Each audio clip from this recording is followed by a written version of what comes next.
सब ठीक होंगे, मैं भी ठीक हुई अल्हम्दुलिल्लाह।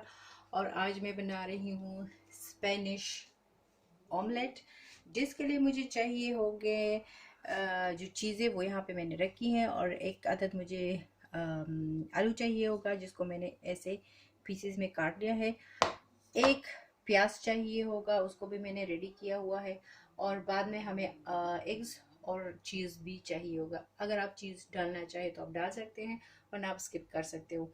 और इसमें वेजिटेबल्स भी आप डाल सकते हो, जैसे मशरूम्स हो गए, बंद गोभी हो गया, लेकिन चूंकि बच्चे वो नहीं खाते इसलिए मैं वो स्किप कर रही हूँ। और यहाँ पे मैंने इसमें तकरीबन 2 खाने के चम्मच मैंने इसमें ऑयल डाल दिया है, ये गर्म भी हो गया है। अब मैं डालूंगी इसमें सबसे पहले आलू, और इन आलूओं को मैं ज़्यादा से ज़्यादा 3 मिनट भी थोड़े से सॉफ्ट करूँगी।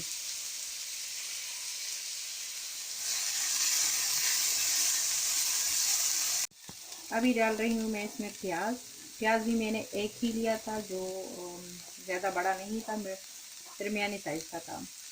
और प्याज को भी मैं इसके साथ तकरीबन 3 मिनट तक सौटे करूँगी। तो जी ये हो गए हैं तकरीबन, और अभी मैं निकाल रही हूँ इनको।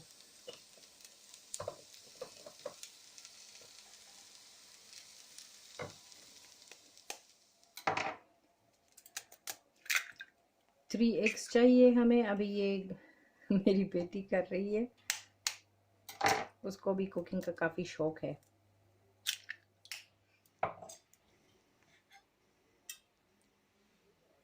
नमक आप अपनी मर्ज़ी से भी डाल सकते हैं कि अगर आपको तेज़ पसंद हो। ये आलू और प्याज जो थे शामिल करेंगे इसमें। वैसे मुझे अभी जल्दी है तो ये ठंडे नहीं हुए, लेकिन इसको थोड़ा ठंडा करना ज़रूरी होता है। डालूंगी हाफ इसलिए क्योंकि मैं इसमें चीज़ शामिल करूंगी। अगर आप लोगों को चीज़ नहीं शामिल करना नहीं पसंद तो आप डायरेक्ट भी पूरा कर सकते हो। अभी मैं थोड़ा सा इसमें चीज़ डालूंगी, ज़्यादा नहीं। वैसे इसमें कोरिएंडर भी शामिल होता है, लेकिन चूँकि मेरी बेटी नहीं खाती तो मैं इस वजह से नहीं डालूंगी इसमें। और अब बाकी का जो मिक्सचर बचा है वो मैं इसमें डालूंगी। अभी इसको हम लोग ढक के पकाएंगे।